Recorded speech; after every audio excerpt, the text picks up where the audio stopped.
Welcome to N24 news. ముందుగా headlines చూద్దాం. కుంకి ఏనుగులకు ఘన స్వాగతం పలికిన పవన్ కళ్యాణ్. అడవి ఏనుగుల నియంత్రణకు కుంకి ఏనుగుల ప్రత్యేక ఆపరేషన్. రైతుల పంటల రక్షణకు అటవీ శాఖ చర్యలు. మానవ వన్యప్రాణి ఘర్షణలు తగ్గించడమే లక్ష్యమన్న పవన్ కళ్యాణ్. నీట్ ఉద్యమ విద్యార్థులకు బీఆర్ఎస్ అండగా ఉంటుందన్న కేటీఆర్. విద్యార్థుల పోరాటానికి సంఘీభావం తెలిపిన కేటీఆర్. పరీక్షల పారదర్శకతపై కేంద్రాన్ని నిలదీసిన వైనం. విద్యార్థుల న్యాయమైన డిమాండ్లకు బీఆర్ఎస్ మద్దతు.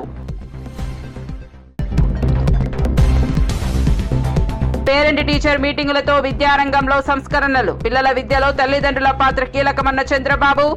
ప్రభుత్వ పాఠశాలలను బలోపేతం చేస్తామన్న సీఎం. నాణ్యత విద్యకే ప్రభుత్వం ప్రాధాన్యమిస్తుందని హామీ. నీట్ పై 3 ప్రధాన డిమాండ్లు చేసిన రాహుల్ గాంధీ. ధర్మేంద్ర ప్రధాన్ తొలగింపే తొలి డిమాండ్ అని వ్యాఖ్య. విద్యార్థులకు మోదీ క్షమాపణ చెప్పాలని డిమాండ్. విద్యార్థులకు న్యాయం జరిగే వరకు పోరాటం కొనసాగుతుందని వ్యాఖ్య.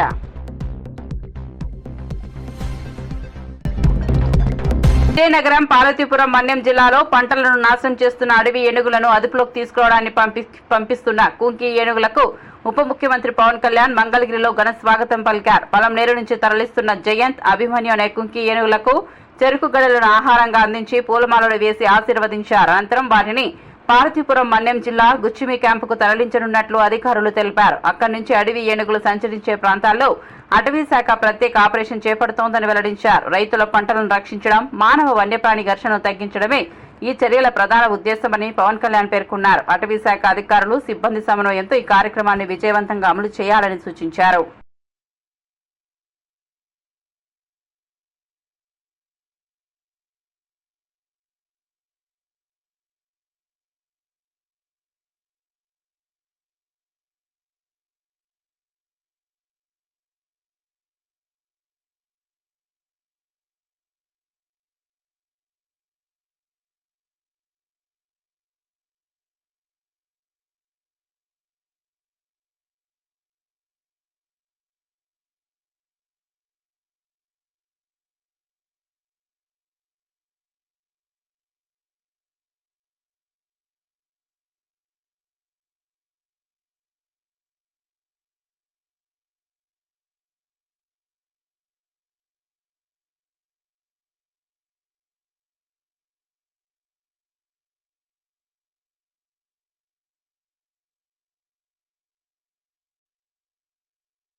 ఎన్డీఏ ప్రభుత్వ పాలనలో 12 ఏళ్లలో 152 ప్రశ్నాపత్రాల లీకేజీలు జరిగాయని తెలంగాణ మంత్రి కోమటిరెడ్డి వెంకటరెడ్డి ఆరోపించారు. నీట్ పేపర్ లీకేజీతో లక్షలాది మంది విద్యార్థుల భవిష్యత్తు దెబ్బతిందని, పలువురు తీవ్ర మానసిక ఒత్తిడికి గురై ఆత్మహత్యలకు పాల్పడడం బాధాకరమని అన్నారు.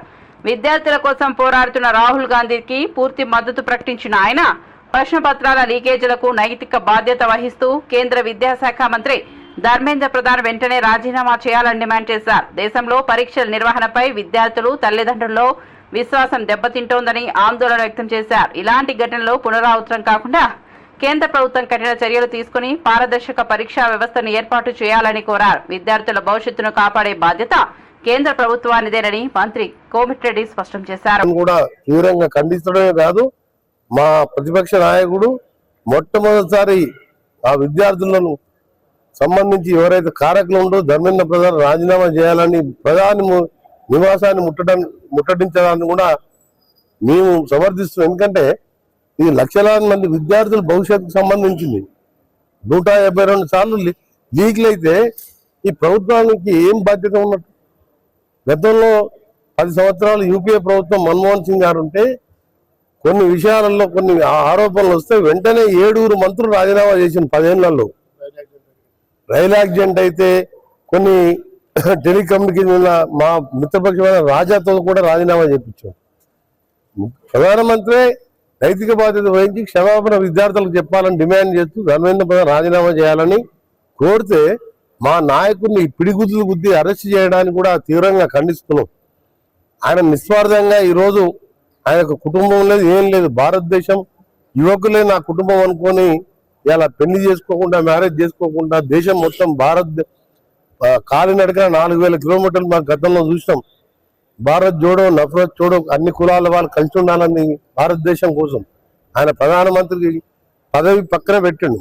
నాకు పదవి ముఖ్యం కాదు, నాకు యువకులు ముఖ్యం అని చెప్పేస్తే ఆయనను కూడా ఈడ్చుకెళ్ళి అరెస్ట్ చేసిందంటే ఈరోజు ఎక్కడ పోతుంది దేశం అర్థమవుతలేదు. ఇప్పటికైనా ప్రభుత్వం చట్టం తెస్తామంటుంది, ఫాస్ట్ ట్రాక్ అంటే ఇవన్నీ పాతాయి. ఇన్ని లక్షల మంది, వందల మంది పిల్లలు ఆత్మహత్యలు చేసుకొని ఇంత నష్టపోతే దానికి నైతిక పదవి రాజీనామా చేపిస్తానికి ఉల్టా ప్రతిపక్షాలని ఈ రోజు లాఠీచార్జ్ చేసి విద్యార్థులను కొట్టడం, దీన్ని తీవ్రంగా ఖండిస్తున్నాం. లీకేజీ వ్యవహారంపై ఢిల్లీలో ఆందోళన చేస్తున్న యువతకు బీఆర్ఎస్ పూర్తి మద్దతు ఉంటుందని ఆ పార్టీ వర్కింగ్ ప్రెసిడెంట్ కేటీఆర్ ప్రకటించారు. ఈ పోరాటం కేవలం నీట్ పరీక్ష కోసం మాత్రమే కాదని రాజకీయ జవాబుదారీతనం కోసం జరుగుతున్న ఉద్యమమని పేర్కొన్నారు. ఎలాంటి రాజకీయ జెండా, నాయకత్వం లేకుండా యువత న్యాయం కోసం గలమెత్తడం అభినందనీయమన్నారు. హైదరాబాద్ ఇందిరా పార్క్ వద్ద విద్యార్థులకు సంఘీభావంగా నిర్వహించిన ధర్నాలో పాల్గొన్న కేటీఆర్ యువత భవిష్యత్తుతో ఆడుకునే ప్రభుత్వాలను ప్రజలు ప్రశ్నించాల్సిన సమయం వచ్చిందన్నారు. విద్యార్థుల న్యాయమైన డిమాండ్లకు బీఆర్ఎస్ ఎల్లప్పుడూ అండగా నిలుస్తుందని స్పష్టం చేశారు. పరీక్షల నిర్వహణలో పారదర్శకత, బాధ్యులపై కఠిన చర్యలు తీసుకోవాలని కేంద్ర ప్రభుత్వాన్ని డిమాండ్ చేశారు. ఏ పార్టీ లేదు, ఏ జెండా లేదు, ఏ పెద్ద నాయకుడు అక్కడ లేడు. కానీ ఇవాళ పిల్లలు భారతదేశ వ్యాప్తంగా కదం దొక్కుతా ఉన్నారు. ఎక్కడి వారక్కడ రైళ్లలో బయలుదేరి, బస్సులలో బయలుదేరి వాళ్ళ తల్లిదండ్రికి కొంతమంది చెప్పకుండానే ఢిల్లీకి చేరుకొని జంతర్ మంతర్లో ఈరోజు తమ గలం విప్పుతున్నారు. అద్భుతమైన పోరాట పటిమ ప్రదర్శిస్తున్నారు. అవన్నీ చూసిన తర్వాత ఒక ఇద్దరు టీనేజ్ పిల్లల తండ్రిగా, ఒక తండ్రిగా, ఇద్దరి పిల్లల తండ్రిగా, అట్లాగే ఈ భారతదేశ పౌరుడిగా వారి మీద జరుగుతున్న దాడులు, వారి మీద ప్రభుత్వం వ్యవహరిస్తున్న తీరు చూసిన తర్వాత మనసు ఊరుకోక, ఉండబట్టలేక నిన్న పొద్దున వరంగల్ పోయేటప్పుడు ఒక నిర్ణయం తీసుకున్నాం. ఏదేమైనా ఈ పిల్లల కోసం ఇలా రాజకీయం లేదు, జెండా లేదు, రాజకీయ ప్రయోజనం ఆశించి కాదు. పిల్లల కోసం మనం కూడా మాట్లాడకపోతే మనం ఇంత స్థాయిలో ఉండి ప్రజాప్రతినిధులుగా ఉండి మనము దండుగా అన్న ఉద్దేశంతో ఇలా పిల్లలతో మాట్లాడాలి, వాళ్ళతోనే మాట్లాడియాలి. వాళ్ళ ఆక్రోశం, వాళ్ళ ఆవేశం, మరి మనందరం కూడా వారి న్యాయం కోసం చేస్తున్న పోరాటానికి అండగా నిలబడాలన్న ఉద్దేశంతో ఈ రోజు నిరసన కార్యక్రమం పెట్టుకున్నాం. జనాభాసాలకు దూరంగా కాకుండా ఉపాధి అవకాశాలు అందుబాటులో ఉండే ప్రాంతాల్లోనే ఇందిరమ్మ ఇళ్లను నిర్మించాలని ముఖ్యమంత్రి రేవంత్ రెడ్డి అధికారులను ఆదేశించారు. తొలి దశలో క్యూర్ పరిధిలోని 17 నియోజకవర్గాల్లో 7,680 ప్లాట్ల నిర్మాణానికి ప్రభుత్వం ప్రణాళిక సిద్ధం చేసినట్లు తెలిపారు. ఒక్కో ప్లాట్ నిర్మాణ వ్యయం సుమారు 11 లక్షలు కాగా ఇందులో ప్రభుత్వం 5 లక్షల సబ్సిడీ అందించనుంది.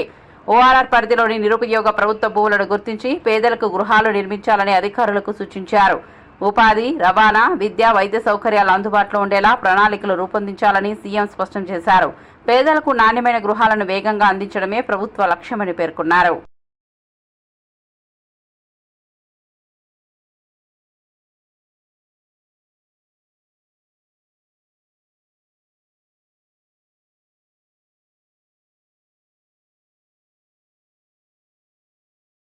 పోలవరం జిల్లా రంపచోడవరంలో నిర్వహించిన మెగా పేరెంట్ టీచర్ మీటింగ్ లో ముఖ్యమంత్రి నారా చంద్రబాబు నాయుడు పాల్గొన్నారు. ఈ కార్యక్రమం రాష్ట్ర విద్యారంగంలో పెద్ద మార్పులకు నాంది పలుకుతుందని సీఎం పేర్కొన్నారు. పిల్లల చదువు, వ్యక్తిత్వ వికాసంలో తల్లిదండ్రుల పాత్ర ఎంతో కీలకమని, ముఖ్యంగా తల్లిదండ్రులు కూడా పిల్లల విద్యపై ప్రత్యేక శ్రద్ధ చూపాలని సూచించారు. విద్యార్థులు తల్లిదండ్రులతో నేరుగా మాట్లాడిన సీఎం వారి అభిప్రాయాలను తెలుసుకున్నారు. పాఠశాలలు, తల్లిదండ్రుల మధ్య సమన్వయం పెరిగితేనే నాణ్యమైన విద్య సాధ్యమవుతుందని అన్నారు. ప్రతి విద్యార్థికి ఉత్తమ భవిష్యత్తు కల్పించేలా ప్రభుత్వం విద్యారంగంలో సంస్కరణలు చేపడుతోందని తెలిపారు. ప్రభుత్వ పాఠశాలను మరింత బలోపేతం చేసి విద్యా ప్రమాణాలను పెంచేందుకు కట్టుబడి ఉన్నామని చంద్రబాబు స్పష్టం చేశారు. తల్లిది, తండ్రిది ఇంట్లో పని గాని, వంటింట్లో పని గాని, లేకపోతే పిల్లల పెంపకం గాని ఇద్దరు సమానంగా చూసుకోవాల్సిన అవసరం ఉంది. ఇక్కడుండే వాళ్ళల్లో తల్లులు ఒకసారి చేతుల పైకి ఎత్తండి. తల్లులందరూ ఓకే, చేతులు దించండి. ఇప్పుడు తండ్రులు చేతుల పైకి ఎత్తండి. తక్కువ ఉన్నారు మీరు, బాధ్యత తీసుకోవడం లేదు. ఇంకొకసారి నేను వచ్చినప్పుడు గానీ మీరు మీటింగ్ రాకపోతే, మీ పిల్లల మీటింగ్ రాకపోతే ఆ రోజు చెప్తున్నా తప్పకుండా మీకు ఫైన్ వేయాల్సి వస్తుంది, పనిష్మెంట్ ఇవ్వాల్సి వస్తుంది. గుర్తుపెట్టుకోమని తండ్రులందరికీ విజ్ఞప్తి చేస్తున్నా. ఏమమ్మా అందరూ బాగున్నారు కదా? హ్యాపీగా ఉన్నారా? అందరికి ఫోన్లు ఉన్నాయా? అందరూ చెక్ చేసుకున్నారా? ఎంతమంది పిల్లలుంటే అంతమందికి డబ్బులు పడ్డాయా లేదా అని అడుగుతున్నా. పడ్డాయంటే గట్టిగా చప్పట్లు కూడా రంపచోడవరం మొత్తం వినపడాలి.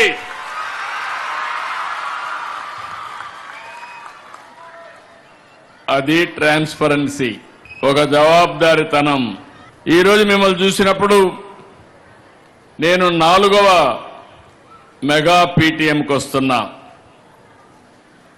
ఈరోజు ఇది కూడా మీరు చూస్తే మొట్టమొదటిసారిగా బాపట్ల నిర్వహించాం, తర్వాత సత్యసాయి జిల్లాకి వెళ్ళాం, మన్యం జిల్లాకి వెళ్ళాం, ఇప్పుడు మళ్ళీ పోలవరం జిల్లాకు వచ్చాను.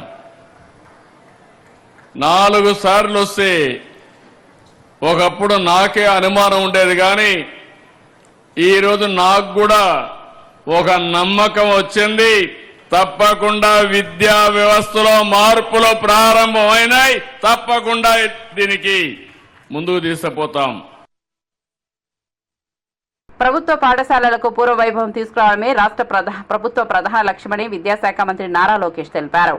పోలవరం జిల్లా రంపచోడవరం నిర్వహించిన మెగా పేరెంట్ టీచర్ మీటింగ్ లో పాల్గొన్న ఆయన విద్యార్థులు, తల్లిదండ్రులు, ఉపాధ్యాయులతో ముఖాముఖి నిర్వహించారు. విద్యార్థుల్లో చదువుతో పాటు నైతిక విలువలు పెంపొందించేలా విద్యా విధానాన్ని రూపొందిస్తున్నామని చెప్పారు. తల్లిదండ్రులు, ఉపాధ్యాయులు కలిసి పనిచేస్తేనే విద్యా వ్యవస్థలో నిజమైన మార్పు సాధ్యమవుతుందని పేర్కొన్నారు. ప్రభుత్వ పాఠశాలల్లో మౌలిక సదుపాయాలు, బోధనా ప్రమాణాలు, సాంకేతికత వసతులను మరింత మెరుగుపరుస్తామని హామీ ఇచ్చారు. ప్రతి విద్యార్థి నాణ్యమైన విద్యను పొందేలా ప్రభుత్వం కట్టుబడి ఉందని లోకేష్ స్పష్టం చేశారు. ఏపీజే అబ్దుల్ కలాం గారు, నేను విద్యాశాఖ మార్చులైన తర్వాత కరెక్ట్గా 3 నెలల క్రితం ఒక వావ్ మూమెంట్ నాకు కలిగింది. నేను మొదటి పేరెంట్ టీచర్ మీటింగ్లో గౌరవ ముఖ్యమంత్రి గారు విషయంలో హామీ ఇచ్చారు. సార్, ఈరోజు పేపర్లు ఎప్పుడు చూసినా, లేదంటే టీవీ ఛానల్లో ఎప్పుడు తిప్పినా ఏకంగా 1, 1, 2, 2, 3, 3 అని ర్యాంకులు వస్తాయి. అది కేవలం ప్రైవేట్ పాఠశాలలకే వస్తున్నాయి. నాకు 2 సంవత్సరాలు ఇవ్వండి, ప్రభుత్వ పాఠశాలలు కూడా అంత అద్భుతమైన ర్యాంకులు నేను తీసుకొస్తా, ఆ పిల్లల ఫోటోలు నేను పేపర్లో వేస్తానని చెప్తాను జరిగింది. ఈరోజు ఈ వేదిక నుంచి గౌరవ ముఖ్యమంత్రి గారికి నేను తెలియజేస్తున్నాను. సార్, మొన్న జరిగిన 10th క్లాస్ ఇంటర్ ఫలితాల్లో ప్రభుత్వ పాఠశాలలో చదివిన పిల్లలు అద్భుతమైన ర్యాంకులు సాధించారు. ఆంధ్ర రాష్ట్ర చరిత్రలో ఎప్పుడు లేని విధంగా ప్రభుత్వమే పేపర్ యాడ్ ఆ పిల్లల ఫోటోలతో వేయించి ఎక్కడ కానీ గౌరవ ముఖ్యమంత్రి గారి ఫోటో కానివ్వండి, మంత్రి గారి ఫోటో కానివ్వండి, ఎవరు ఫోటోలు లేకుండా అద్భుతంగా యాడ్ వేసి ప్రభుత్వ పాఠశాలలకు ఉన్న గౌరవాన్ని కూడా ప్రభుత్వం పెంచింది. ఈ విజయం కేవలం ప్రభుత్వాన్ని మాత్రమేది కాదు, ఇక్కడ తల్లిదండ్రులు పిల్లల కష్టం చాలా చాలా ఉందని ఈ సభాముఖంగా తెలియజేస్తున్నా. ఆ రోజు యాడ్ చూస్తే నాకు నిజంగా కిక్ వచ్చింది, ఒక బాధ్యత కూడా నాకు పెరిగింది. ఇంకా మార్పులు తీసుకురావాలి, విద్యా వ్యవస్థని పటిష్టంగా ముందరికి నడిపించే లక్ష్యంతో మేము అనేక అడుగులు వేస్తున్నాం. అందుకే ఇక్కడున్న పిల్లలందరికీ చెప్తున్నా, మీకు మంచి మార్కులు వస్తే నాకు మంచి మార్కులు వచ్చినట్టు. మీరు ఎగ్జామ్స్లో పొరపాటున దారి తప్పితే గౌరవ ముఖ్యమంత్రి గారు నాకు దెబ్బలేస్తారు, నన్ను వదిలిపెట్టరు. సో దేర్ఫోర్ నా భవిష్యత్తు మీ బాధ్యత అని ఈ సభాముఖంగా పిల్లలందరికీ నేను తెలియజేస్తున్నా. విలువలో కూడిన విద్య చాలా చాలా అవసరం. విలువలు లేని వికసిత్ భారత్ కాదని నేను భావిస్తున్నా. అందుకే చాగంటి కోటేశ్వరరావు గారిని ఏకంగా క్యాబినెట్ ర్యాంక్ ఇచ్చి అడ్వైజర్గా గౌరవ ముఖ్యమంత్రి గారు నియమించారు. విలువలకు సంబంధించిన పుస్తకాలు ఏదైతే రూపొందించారో ఆ పుస్తకాలు ఈరోజు ప్రభుత్వం ప్రింట్ చేసి పిల్లలకి అందిస్తమే కాదు, ప్రతి సాటర్డే పిల్లలతో ఆ పుస్తకాలు చదివిస్తాం జరిగింది. చాగంటి కోటేశ్వరరావు గారు ప్రవచనలు కూడా చేస్తారు. దాంట్లో ఒక ప్రవచనకి వెళ్ళా, ఆయన ఒక అద్భుతమైన మాట చెప్పారు, తల్లికి చెప్పలేని పని చేయొద్దని. తల్లికి చెప్పలేని పని చేయదు. చాలా సింపుల్గా అనిపించవచ్చు, కానీ ఎంత పవర్ఫుల్ స్టేట్మెంటో నాకు అర్థమైంది. అందుకే విలువల కూడిన విద్య చాలా ఉండాలని ఈ పుస్తకాలు రూపొందించి మన పిల్లలకి గౌరవ ముఖ్యమంత్రి గారు అందిస్తాం జరిగింది. ఇంతేకాదు, మహిళల్ని గౌరవించాలనేది ఇంట్లో మొదలవ్వాలి. తెలుగు వాడక భాషలో మహిళల్ని కించపరిచే విధంగా కొన్ని పదాలు వాడతాం. గాజులు తొడుక్కున్నావా, చీర కట్టుకున్నావా, అమ్మాయిలాగా ఏడవదన్న పదాలు వాడతారు. అది మనం వాడకూడదు. ఆ మార్పు అనేది మన సొంత ఇంటి నుంచి మొదలవ్వాలి. అందుకే ఇక్కడున్న తల్లిదండ్రులందరినీ నేను కోరుతున్నాను, ఇది మన ఇంటి నుంచి మొదలు పెడదాం. ప్రభుత్వం పరంగా మేము ముందరికి ఇది విధానం తీసుకెళ్తున్నాం.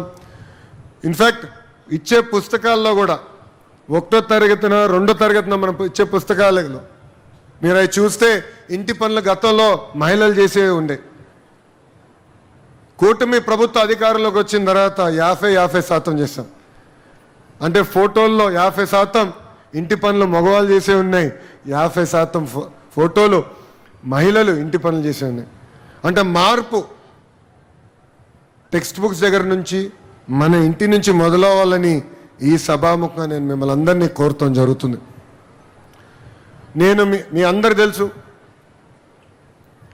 ఒక యువగలం పాదయాత్ర చేశా. రాయలసీమలో నేను పాదయాత్ర చేసినప్పుడు చాలామంది తల్లులు వచ్చి నన్ను కలిశారు.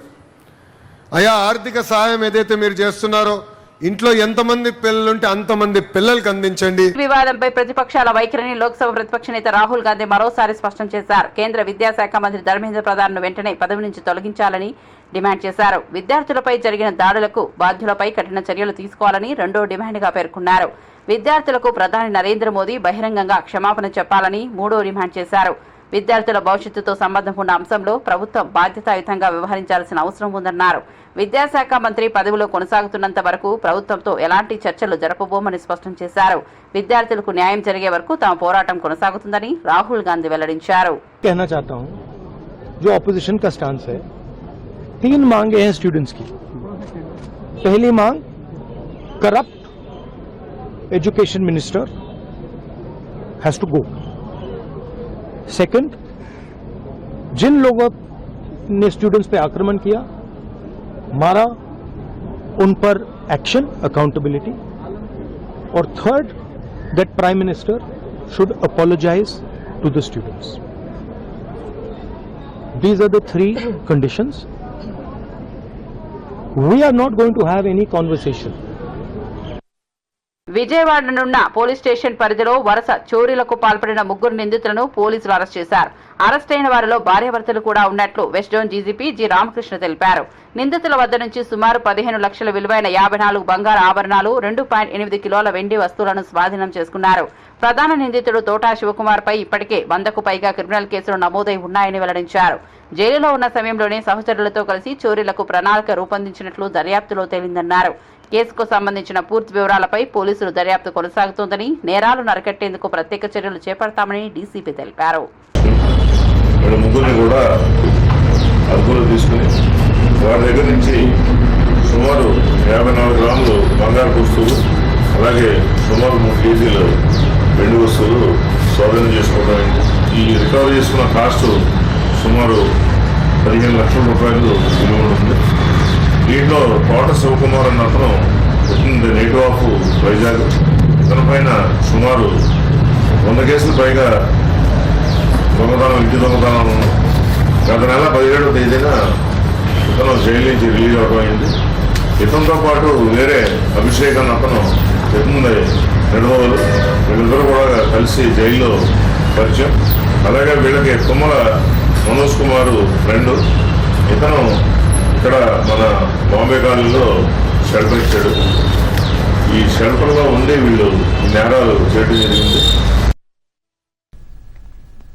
శ్రీకాకుళం జిల్లా పలాసలో హిట్ అండ్ రన్ కేసులో A3 నిందితుడిగా ఉన్న మాజీ మంత్రి సీదిరి అప్పలరాజును పోలీసులు అరెస్ట్ చేశారు. సోంపేట అదనపు జిల్లా సెషన్స్ కోర్టులో బెయిల్ పిటిషన్ వాయిదా పడిన అనంతరం ఆయన నివాసానికి చేరుకున్న పోలీసులు అదుపులోకి తీసుకున్నారు. అరెస్టు సమాచారంతో వైఎస్ఆర్సీపీ శ్రేణులు పెద్ద ఎత్తున అక్కడికి చేరుకుని నిరసన వ్యక్తం చేయడంతో కొంతసేపు ఉద్రిక్త పరిస్థితులు నెలకొన్నాయి. అనంతరం అప్పలరాజును కాశీబుగ్గ పోలీస్ స్టేషన్కు తరలించి వైద్య పరీక్షలు నిర్వహించిన తర్వాత కోర్టులో హాజరుపరిచారు. బీఎస్ఎన్ సెక్షన్లు 105, 31 కింద నమోదైన కేసును పరిశీలించిన న్యాయస్థానం ఆయనకు 14 రోజుల జ్యుడిషియల్ రిమాండ్ విధించింది. అనంతరం అంపోలు జైలుకు తరలించారు. ఈ ఘటనతో పలాసలో రాజకీయ వాతావరణం మరింత వేడెక్కింది. ఇందులో ఈ రోజు జరిగింది నిన్నే మీ అందరికీ చెప్పాను. కొంతమంది వచ్చారు. సాయంత్రం 4 గంటల సమయంలో, మీరు కూడా అందరూ సమయంలో సుమారు 15 మంది 15 వెహికల్స్లో వాహనాల్లో వచ్చి ఆయనకి రమ్మంటే అప్పలరాజు గారు అడిగారు, ఏంటి సార్ ఇలా పిలుస్తున్నారు, మీరు ఏ మాత్రం కూడా సంశయించకుండా పిలిచారు కాబట్టి తప్పనిసరిగా వెళ్ళండి. మీ పైన నేరారోపణ వాళ్ళు ఇచ్చిన రిమాండ్ రిపోర్ట్లో చేసిన నేరారోపణకి ఎటువంటి బేసిస్ అంటే ఆధారం లేదు, నిరాధారంగా రాసున్నారు. కాబట్టి మీరు ధైర్యంగా చెప్పండి, అదే మాట చెప్పండి అని చెప్పి అదే మాట చెప్పాడు. చెప్పిన తర్వాత దారుణంగా రాత్రి నుంచి నిన్న సాయంత్రం 4 గంటలు సుమారు 5 గంటలకి చేరారు. అప్పటి నుంచి సాధారణమైనటువంటి ఒక వ్యక్తికి ఇవ్వవలసినటువంటి పోలీస్ స్టేషన్లో హ్యూమన్ డిగ్నిటీ అన్నటువంటిది కంపల్సరిగా ఇద్దరు చేయాలి. ప్రతి వాళ్ళకి గౌరవించాలి. ఎక్కడికి వెళ్ళినా, ఏ ఆఫీస్కి వెళ్ళినా తప్పనిసరిగా ఒక కుర్చీ వేసి కూర్చోబెట్టి మాట్లాడాలి సామాన్యుడికి. కానీ వృత్తిరీత్యా డాక్టరు, కార్డియాలజిస్ట్, చిన్న డాక్టర్ ఏం కాదండి, ఎండి చేసినటువంటి డాక్టర్ జనరల్ మెడిసిన్. ఆయన్ని ఒక చిన్న బల్ల మీద నిన్న సాయంత్రం నుంచి ఈరోజు ఇప్పుడు తెచ్చిన వరకు కూర్చోబెట్టారు. అది చాలా దారుణం. సంస్కారం లేదు, సంస్కారం లేదు. ఏమైనప్పటికీ స్వభావ సిద్ధంగా చాలా మంచివాడు, సౌమ్యుడు. వాళ్ళు అడిగిన ఏ ప్రశ్నకైనా సరే పొలైట్గానే సమాధానాలు చెప్పారు. అంతా అయిపోయింది. నిన్న రాత్రి 10 గంటలకు రిమాండ్కి తెస్తాం, 9కి అన్నారు, 10 అన్నారు. 11 అన్నారు, 4 అన్నారు, 3 అన్నారు, చివరికి ఈరోజు 5కి ఇచ్చారు. నేను అంటున్నాను, this is total misuse of power. అధికార దుర్వినియోగం స్పష్టంగా కనిపిస్తుంది. సరే, అల్టిమేట్గా దీనికి ఏం జరగాలన్నది జరుగుతుంది చట్టపరంగా. ఇవాళ వాళ్ళకి అవకాశం దొరికింది చేశారు. ఇందులో వాళ్ళు చేసిన తప్పులనే రేపు కోర్టు ముందు ఎత్తి చూపిస్తాం, జరుగుతుంది. ఇది ఏ సెక్షన్స్ కింద కేసు నమోదు చేశారు? మొదట ఇచ్చినటువంటి సెక్షన్స్ ప్రకారమే 106 కింద కేసు రిజిస్టర్ అయినటువంటిది 105కు మార్చారు. 106 అంటే death due to accident. It is an act of God, right? It is an act of God. ఆ రకంగా జరిగిందని వాళ్ళే రిజిస్టర్ చేశారు కేసు. వస్తున్నాయి కదా, చేసినటువంటి దాన్ని తర్వాత ఏ ఒత్తిడిలో మాకు తెలియదు, ఎందుకు మార్చారు అన్నటువంటి కూడా తెలియదు. 105 కింద మార్చారు. ఆ 105 కింద మార్చడం అన్నది చట్ట విరుద్ధము. కాబట్టి దానికి సెపరేట్ ఎఫ్ఐఆర్ లేకుండా ఆల్టర్ చేయడం అన్నది ఇల్లీగలు. 105 ఈ కేసుకు వర్తించదు. Culpable homicide not amounting to murder అనేటటువంటి ఒక సెక్షన్ వేశారు. దానికి అప్పుడు 10 years పనిష్మెంట్ ఉన్నది. ఆ సెక్షన్ వేస్తే ఇది నాన్ బెయిలబుల్ అవుతుంది. నాన్ బెయిలబుల్ అయితే కొన్నాళ్ళ పాటు వీళ్ళకి జైల్లో ఉంచవచ్చు అనే దురుద్దేశంతో వేసినటువంటి సెక్షన్ అది. ఇది మెయిన్. ఇంకోటి ఏంటంటే కాన్స్పిరసీ. ఏముంటుందండి, యాక్సిడెంట్ జరిగింది, మీకైనా నాకైనా మరొకరికైనా ఒక వ్యక్తికి దెబ్బలు తగిలితే హాస్పిటల్లో చేర్పించారు. కుంకి ఏనుగులకు ఘన స్వాగతం పలికిన పవన్ కళ్యాణ్. అడవి ఏనుగుల నియంత్రణకు కుంకి ఏనుగుల ప్రత్యేక ఆపరేషన్, రైతుల పంటల రక్షణకు అటవీ శాఖ చర్యలు, మానవ వన్యప్రాణి ఘర్షణలు తగ్గించడమే లక్ష్యమన్న పవన్ కళ్యాణ్. నీటి ఉద్యమ విద్యార్థులకు బీఆర్ఎస్ అండగా ఉంటుందన్న కేటీఆర్. విద్యార్థుల పోరాటానికి సంఘీభావం తెలిపిన కేటీఆర్. పరీక్షల పారదర్శకతపై కేంద్రాన్ని నిలదీసిన వైనం. విద్యార్థుల న్యాయమైన డిమాండ్లకు బీఆర్ఎస్ మద్దతు. పేరెంట్ టీచర్ మీటింగులతో విద్యారంగంలో సంస్కరణలు, పిల్లల విద్యలో తల్లిదండ్రుల పాత్ర కీలకమన్న చంద్రబాబు. ప్రభుత్వ పాఠశాలలను బలోపేతం చేస్తామన్న సీఎం. నాణ్యత విద్యకే ప్రభుత్వం ప్రాధాన్యమిస్తుందని హామీ. నీట్పై 3 ప్రధాన డిమాండ్లు చేసిన రాహుల్ గాంధీ. ధర్మేంద్ర ప్రధాన్ తొలగింపే తొలి డిమాండ్ అని వ్యాఖ్య. విద్యార్థులకు మోదీ క్షమాపణ చెప్పాలని డిమాండ్. విద్యార్థులకు న్యాయం జరిగే వరకు పోరాటం కొనసాగుతుందని వ్యాఖ్య.